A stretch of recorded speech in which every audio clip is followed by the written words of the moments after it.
Sully definitely died on stage. Hey. Thank you. I'm worried because you referred to me as a winner. Is there something I don't know? Am I being fired? Like, why would you say such a false Well, I was gonna refer to you as a summer. Because that's my color palette. Or a fall. Fall or summer, I'm definitely not winter. But you're kind of a winner. But no, you're a winner, because everybody's a winner here inside these doors. Out there, I don't know. If out there, it's a shit show. But in here, everybody. It's a level playing field of awesome. Everybody gets a medal. Yeah, everybody. Everybody gets a trophy. Everybody gets a medal. Everybody gets to marry Jared and Jensen.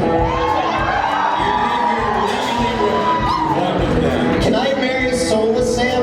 You sure can. You practically have. You should see. Anybody know that we do a podcast together? Well, Rob has this super stupid notebook that he keeps notes in, and it is so dumb.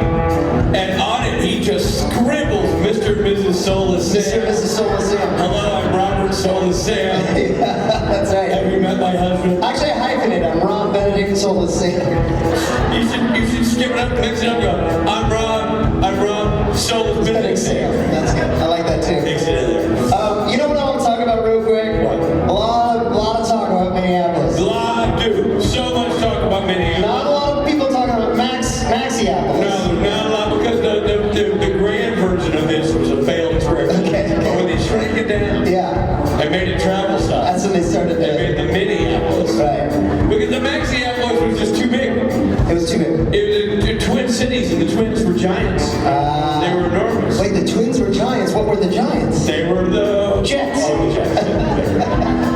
This is the Who's on First and Post-Morts. And Who's on First is a joke that we're done. Well, you know what they did? They took Maxieapolis and they just created Mall of America. Maxieapolis is now the Mall of America. You know what? If you had a nice apartment in Maxieapolis, you know what you would have called it? What? Your Maxi Pad.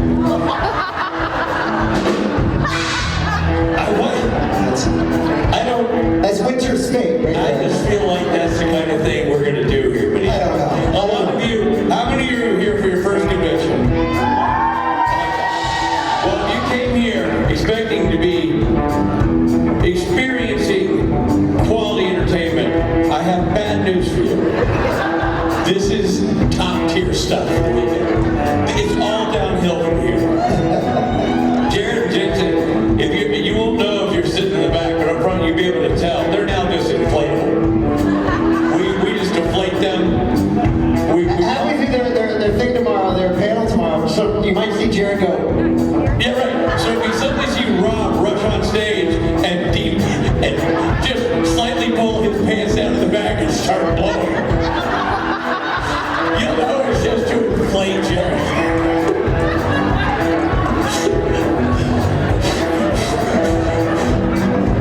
It's just to keep the show going. And then we inflate them, we glue on the toupees, hit them with a little scented musk. Add the lifts to their shoes. And off they go. Yeah, this is as good as it gets. But I gotta be honest, we love coming back to Minneapolis. It's been a minute here. We haven't been to Minneapolis. When was the last time we were here, Robert? A couple years ago? You keep the calendar. Yeah, man. September 2023. You know, I saw. You see, like, you come to the airport, like, welcome to Los Angeles, City of Angels, or, Tennessee, the volunteer state. The guy came down the escalator at the airport, like, Minneapolis, home of the guy who mugged Misha. I'm like, that's weird. That seems like an odd thing to say. And weird that they're sort of putting that guy, not Misha, home of the guy who survived the mugging. No. But they're really... And they weren't honoring it. They're like, in parentheses, he said, we're not proud of that, by the way. Right, I see. They did call it out. We don't condone. No, we're not cool with that. Right. For those of you who don't know, Misha was mugged in this town about 36 years ago. That's all it's out here. Yeah. But it did happen. Yeah. And so, in order to help us forget about it, I bring it up a lot. Yeah. Because to let things go, you have to cling to it. Yeah. It's like I say about grudges. Let them go. But then when they're not looking, grab it, put it back in your pocket. You might need it later. Yeah. You know what I mean? It's good to have a grudge in your It's pocket. good to be able to lord that over somebody when they least It sounds like you're talking to Soul to Sam again. I am, sorry, I was having a vision. I'm having a vision. I'm having a vision of a band playing right to my left over here, kind of behind me, playing music, and they'll be playing music all weekend. And I know that you noticed something different about this band, and so I want to call it out right out of the gate, so we don't have to tiptoe around it all weekend. It's a little different. It's a change. I think we can adjust to it. I think it's going to actually make for a fun and interesting weekend. So let's get right to it. Point out the obvious. Steve Norton's wearing a new shirt. He rarely wears a university logo. This is new territory for Steve. Yeah. So He loves the musical Frozen. right. It's always with the Frozen merch. Walk us through this shirt, Stephen. You watch the Golden Girls? No. Is that from the Gold Girls? Well, one of the characters went to St. Olin College. Oh. Wow, the reference is less cool than Frozen. Hold on. There's more to this story. My mother graduated from St. Olin. Now it makes sense. Class of 59. That makes sense. Thank you. Thank you for bringing That's it a lot back. better. Yeah. And what was Olaf the patron saint of? Hell if I know. Melting in Summer? I love that song. Days go buzz. Get the little dandelion buzz, and I'll be doing whatever so does in summer. That's a shirt. When did you get this brand new St. Olaf College shirt? About 8 years ago. Wow. And you've been holding it for this day, Yeah. for this moment, when it felt right.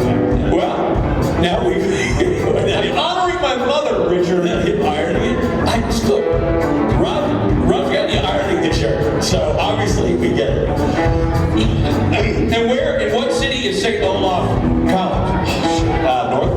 Northfield? It's in Minnesota. Right outside. Oh, now see, you're not exactly forthcoming with details. I did not realize. It's like, oh, there's a star there. Okay, I got it. That's awesome. Well, so now you can give a round of applause for St. Olaf himself, Stephen Norton. And that's the only thing that's different about the band this week. That's it. That's the limitations. Oh, you're not wrong. Somebody got a shoe shine. Billy Moran. Applause the boots. And what inspired you? Why the leather treatment on the shoes? What's different? Longevity. Yeah, longevity. In a leather product, you want it to last and last and last. You don't want to fall apart like robbing my skin in our face. You want to moisturize it. You give it a chance to, outlive you, so to speak. Hand down those boots. Sell them to Hard Rock Cafe, wherever they may end up. That's smart, Billy. Proud of you. I'm impressed. And ladies and gentlemen, that's Billy Moran on the guitar right there. Now, listen. We had a bit of a IT mishap. Not a big deal. You've done this before. You update your phone, and suddenly your photographs aren't organized the way you want, or whatever. Something happened. You did the update. We made a mistake this morning as we were getting ready to go. You see all the gear the guys have, and we did a software update on the entire system, on all the musical equipment, and well, that's the Mike Borja update. That's Yeah, what Robot Mike updated. Robot Mike, they released a new skin, and he's wrapped in it, and Yeah. so that's our new Mike Borja. It's gonna be weird when we send it home to not Robot Sydney. Yeah. Who'll be shocked and maybe surprised. By the way, you're not seeing any of the effort that Robot. No, you see it on the screen behind you. It's really good.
I said good stuff, Robert. Oh, thanks, Richard.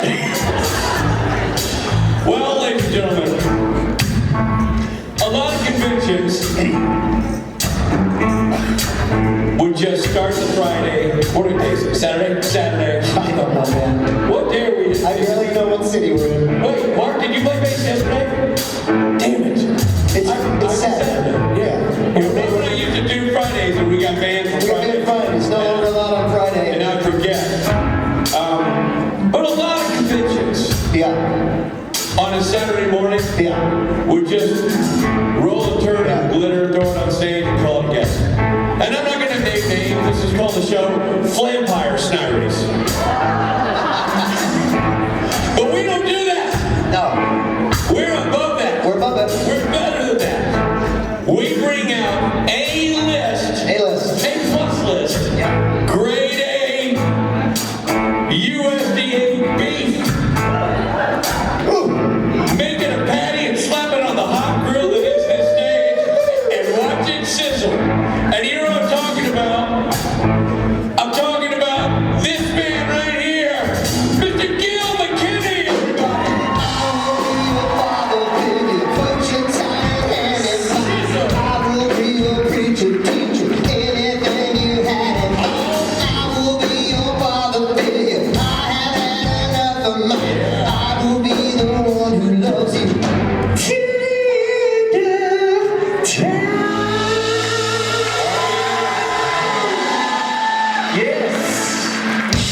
Thank you, Robbie.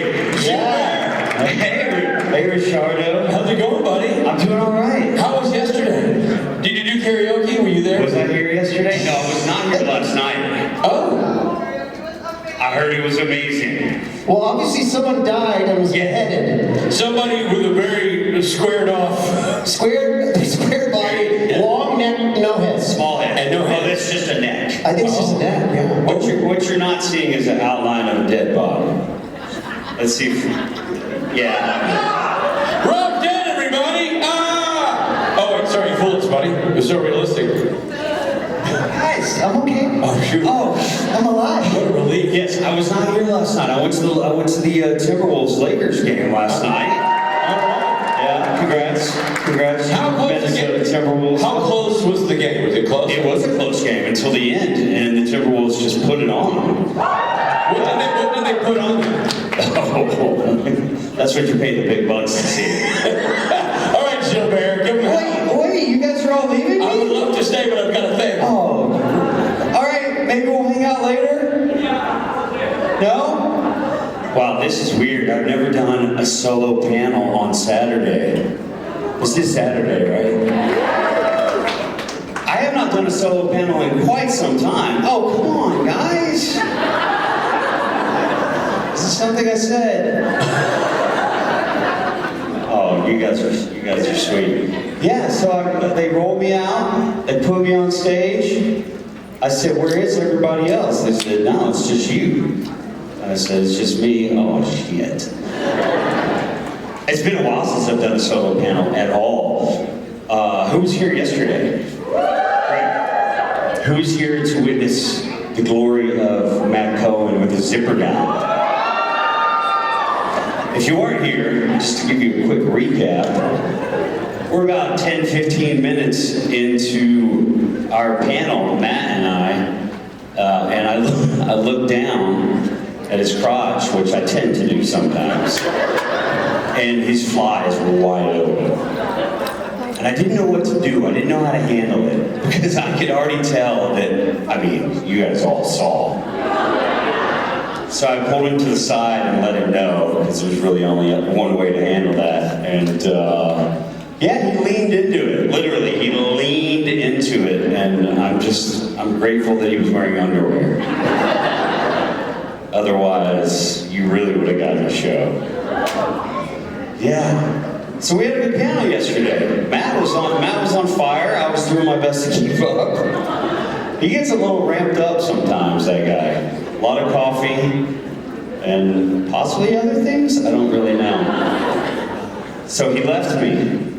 This time the son leaves the father. I don't even know if he's still here, but we're gonna miss Matt. So I'm up here. I think your next panel is like 4 people or something. So they're like, they didn't have anyone for me. But that's okay, because all I need is you guys. So karaoke was fun, yes?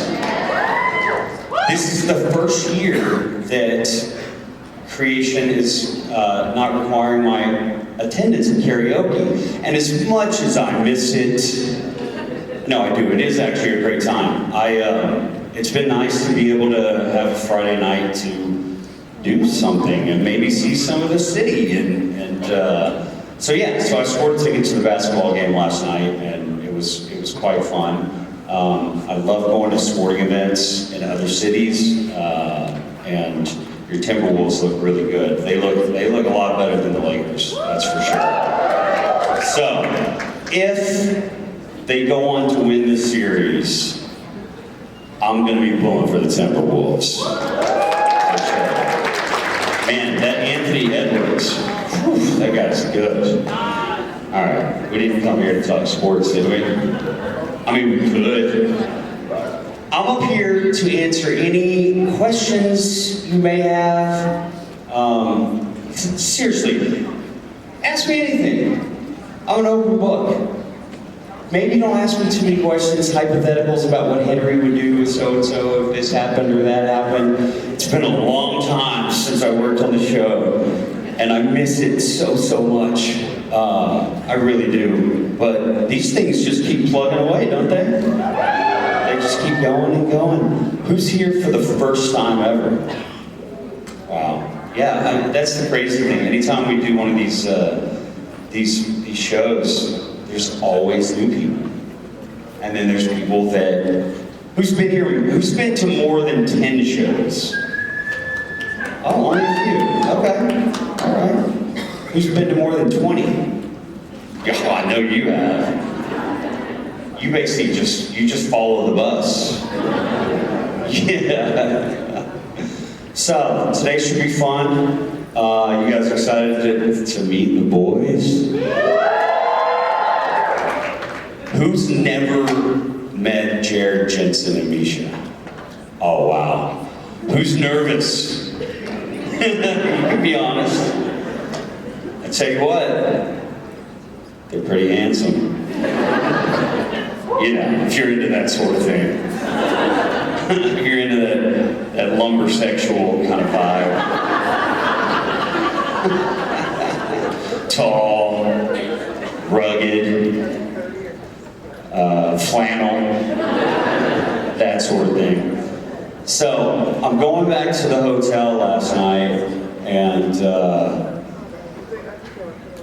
actually it was 2 nights ago, if I'm being honest. Last night on the way back to the hotel from the game, the streets were absolutely crazy, because there was the basketball game and a baseball game right next to each other last night, and so the streets were crazy. But 2 nights ago, I'm going back to the hotel, and it was quiet. And I'm getting up to the hotel, and I'm looking for my key to access the exterior door. So you go through this exterior door that they lock at night, and then you take an elevator to the lobby, and then you take an elevator up to the rooms, right?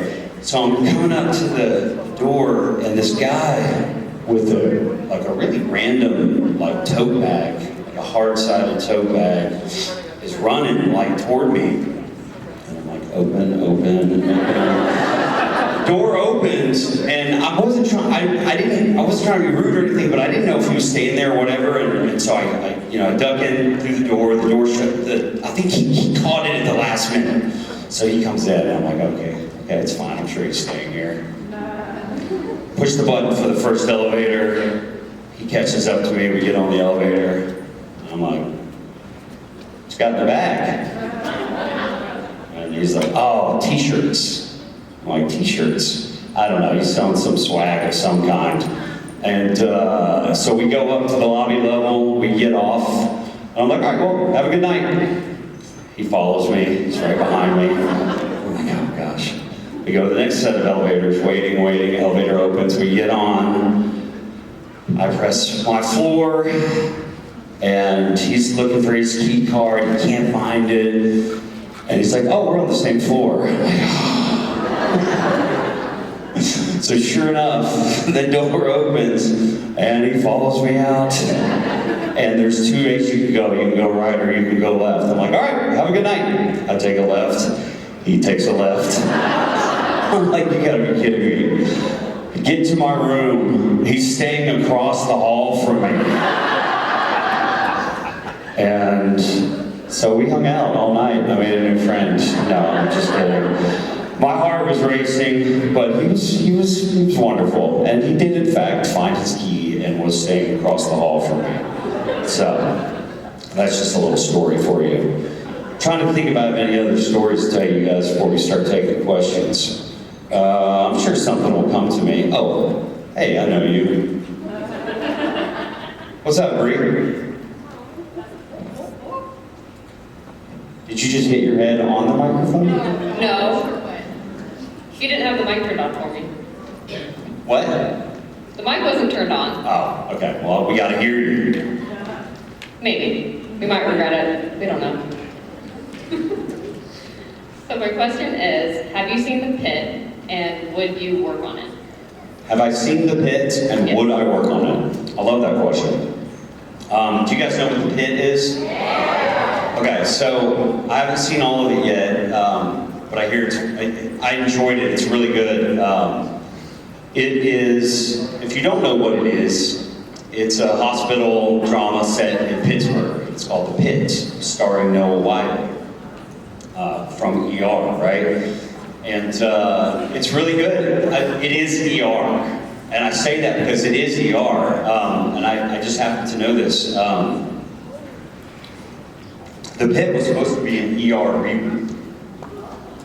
Yeah, and it's just a little insider information. Excuse me. It was supposed to be an ER reboot, and Noah Wiley was going to play the same character that he played on ER for so long. And if you don't know, I was on ER the last 2 seasons of ER.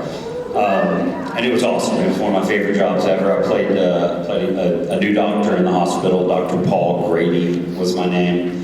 And anyway, just a dream come true kind of job, because ER was one of those shows as a kid.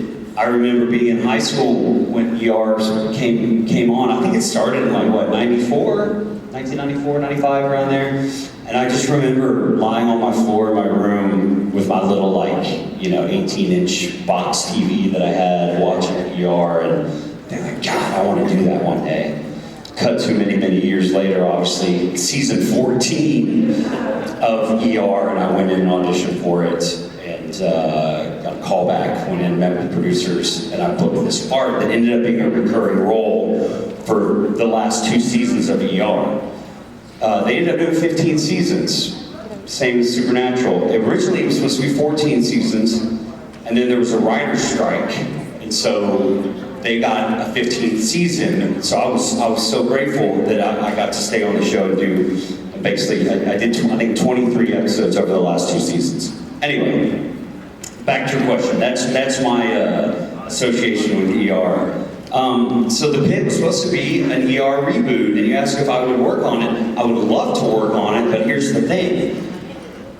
Michael Crichton created ER, the writer, and he has since passed. I'm not sure when he passed, but I believe it's his 4th wife that is the owner of his estate and controls everything having to do with Michael Crichton. Well, for some reason, she didn't want John Wells, the producer, to do a reboot of ER. She was very adamant, very against it, and I still don't really understand why. It's not like she had to do anything but make money. But so she kind of she said they could not do it, So John Wells, what he ended up doing, the head producer, is he just changed it. He changed all the names, and instead of in Chicago, it's in Pittsburgh. But other than that, it is ER. The thing that sucks is they don't want to cast any actors that were on ER. So they can't take the chance, because once this show came out, Michael Crichton's wife is now suing them. for God knows how much money. So she's suing them, so they can't have any actors that were actually, at least that's what they're saying. They can't have any actors that were on ER. They can't have any of those characters on the show because they're trying to distance themselves as much as possible. But I hear it's great, and I watched a few episodes, and it is really great. It brings back a lot of memories. That was probably like one of the first like bigger jobs that I booked, in the sense that like it was like a recurring, and I had a job that was like not just a guest star. I had somewhere to go like over and over and over again, and it felt really great, and I loved it so much. We shot. I believe we shot on stage 11 at Warner Brothers. It's where they shot for the whole duration of that show. And I'll never forget my first day walking on the set and getting fitted for my doctor's coat, that had my name, like Dr. Grady, on it. And I knew I had this scene to shoot like a couple days later, like my first scene, and they were introducing my character and a new head of the ER. And I asked the wardrobe department, because usually wardrobe, in my experience, they have all the information and they'll tell you things that otherwise you might not be told. So I asked them, who's playing this head of the new head of the ER? And they were like, oh, you don't know? And I said, no. And they said, Stanley Tucci. And I was like, oh, are you fucking kidding me? So my first day on ER, I shot a scene with Stanley Tucci, and I was so nervous, but so excited, and yeah.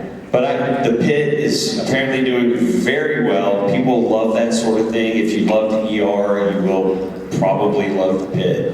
When I watch it, it's kind of hard for me to, like when you work on a show like that, and then you watch, like when I watch the Pit, I see everything that's going on behind the camera. I know how it all works, if that makes sense. So it's a little hard for me to like be completely like immersed in it, because I don't know, I just know like the technical aspect of what it takes to shoot a show like that, and but it's really, really cool.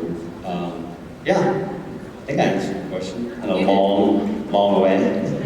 That's okay. Thanks, Brady. You're welcome. Yeah, ER, I mean, that show was a huge success, obviously, especially in the beginning. I mean, it made George Clooney, right? George Clooney was an actor that was working a lot. He was working a fair amount, but he was one of those actors that the studios were trying to find a role for this guy, and they finally found this role that was perfect for this guy. And I think he ended up only doing 4 or 5 seasons before he went on to be, mega movie star George Clooney. But they kept a lot of the same actors around in some capacity. By season 14 and 15, I did get to work with Noah Wiley. He came back to do like 6 episodes. They had people like popping in and out. There's like a day I got to work with William H. Macy. Like it was that kind of show where there was always somebody really, really neat coming into work, and I loved it. I felt like I was a part of a family working on that show. And I will say the closest thing that I've had to that is Supernatural. Very, very similar kind of vibe on set. A lot of those people, that started with the pilot of Supernatural were still there for, the last episode of season 15. And it was the same with ER. A lot of those people, the crew, like saw their families grow up, their kids grow up. And even though I was only on Supernatural for a